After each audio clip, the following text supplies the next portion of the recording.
जी हाँ दोस्तों आज हम सीखेंगे वर्ब का टॉपिक सबसे अहम और मज़ेदार होने जा रहा है। मज़ेदार क्यों होने जा रहा है? क्योंकि इसमें आप सब ने कुछ मासूमाना गलतियाँ की हुई हैं जो आज आपको पता चलेंगे कि वाकई हमने ये गलतियाँ की हुई हैं, ये हमें नहीं करना चाहिए थी।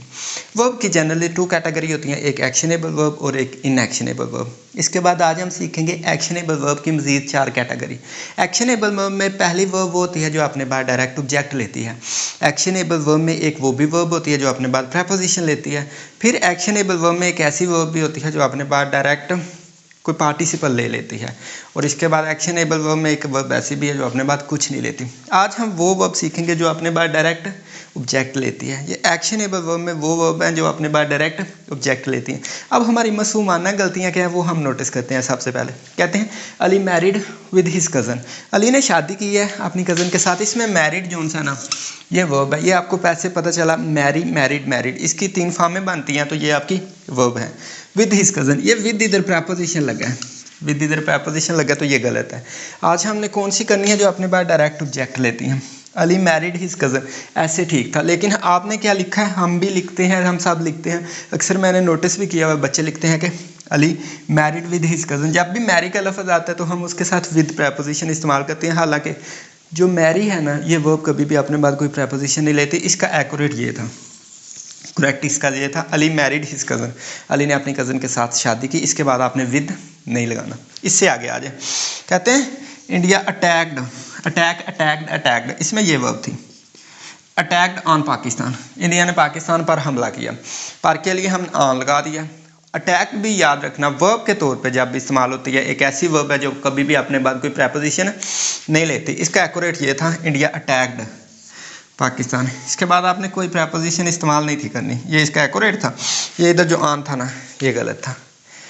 आज समझ आया कि बहुत सी ऐसी वर्ब्स होती हैं जो अपने बाद कभी भी पार्टिसिपल नहीं लेती और कोई अपने बाद प्रेपोजिशन नहीं लेती, लेकिन हम उसको रूटीन में कर रहे होते हैं।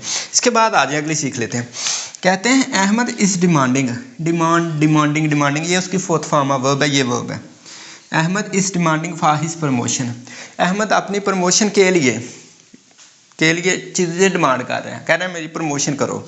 फॉर हिज डिमांडिंग, डिमांड के बाद जो प्रेपोजिशन अक्सर मैं इस्तेमाल होती देखता हूँ ना बच्चे गलत करते हैं, वो फॉर का गलत करते हैं। डिमांड भी एक ऐसी वर्ब है, जब डिमांड ने एज अ वर्ब इस्तेमाल होना है तो एक ऐसी वर्ब है जिसने अपने बाद डायरेक्ट ऑब्जेक्ट लेना है, कोई प्रेपोजिशन नहीं लेना।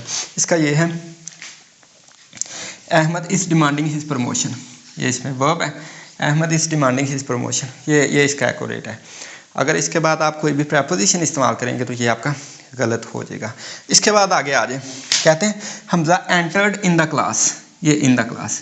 एंटर ये इसमें वर्ब थी, ये इसमें जनाब जी की वर्ब थी। इसके बाद आपने क्या लगाया हुआ है? मैंने लगाया हुआ है प्रेपोजिशन लगा दी है, entered in the class. Enter एक ऐसी वर्ब है जो अपने बाद कोई प्रेपोजिशन नहीं लेती जब वो इस सीगे में इस्तेमाल हो के हम किसी जगह पे एंटर हुए हैं। अगर हो ना एंटर इनटू, अगर हो एंटर इनटू, ये एंटर इनटू ठीक है जब आप किसी कॉन्ट्रैक्ट में दाखिल होते हैं, जैसा कि I entered into a contract, जब मैं किसी कॉन्ट्रैक्ट में आया हूँ ना, एंटर्ड इनटू कॉन्ट्रैक्ट, किसी के साथ कोई कॉन्ट्रैक्ट की जाए उसमें एंटर्ड इनटू होता है, ये स्पेशली उधर इस्तेमाल होता है। लेकिन एंटर भी जब किसी कमरे में दाखिल होना, किसी जगह पे दाखिल होने के लिए इस्तेमाल होता है तो ये भी अपने बाद कोई प्रेपोजिशन नहीं लेता। ये भी इधर गलत था, एंटर इन द रूम, ये इधर रूम था। इसका भी एक्यूरेट क्या है? Hamza enter the class, Hamza class में एंटर्ड हुआ, ये इसकी वर्ब है। ये भी ठीक हो गया, ओके। सबसे अहम सलमान एस यू अब्सटेन होता है ना, किसी चीज़ से बाज रहना। एस यू भी उसकी कोई सिनोनिम है। सलमान मतलब एस यू का मतलब होता है किसी चीज़ से बाज रहना। कहते हैं Salman S U from alcohol, वो अल्कोहल से बाज रहता है।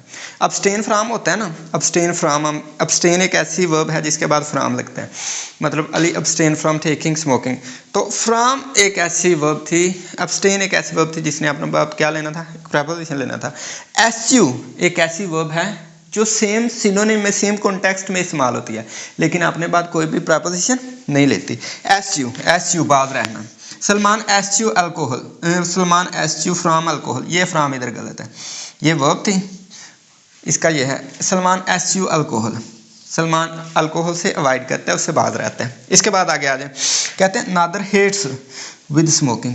हेट्स वर्ब है और विद इसके बाद क्या है, प्रेपोजिशन है। ये भी प्रेपोजिशन, हेट और लव दोनों वर्ब ऐसी हैं जो कभी भी अपने बाद प्रेपोजिशन नहीं लेती। जैसे आई लव यू, तो दरमियान में लव और यू के दरमियान में कोई प्रेपोजिशन आपने इस्तेमाल किया नहीं की। हेट और लव दो एक ऐसी वर्ब हैं जो कभी भी प्रेपोजिशन नहीं लेती। ये वो वर्ब थी। अब इसका करेक्ट ये है, नादर हेट स्मोकिंग।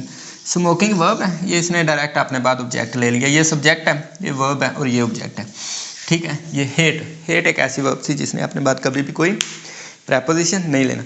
ये हमारी वर्ब आपकी सबसे अहम टॉपिक था। मेरे लिए सबसे अहम क्यों था, क्योंकि मेरा जो इंटरेस्ट डेवलप हुआ था ना ग्रामर सीखने में, वो वर्ब के टॉपिक को लेके हुआ था। इस तरह आपका वर्ब क्लियर होगा ना तो आपकी इंग्लिश पे कमांड बेटर होती जाएगी।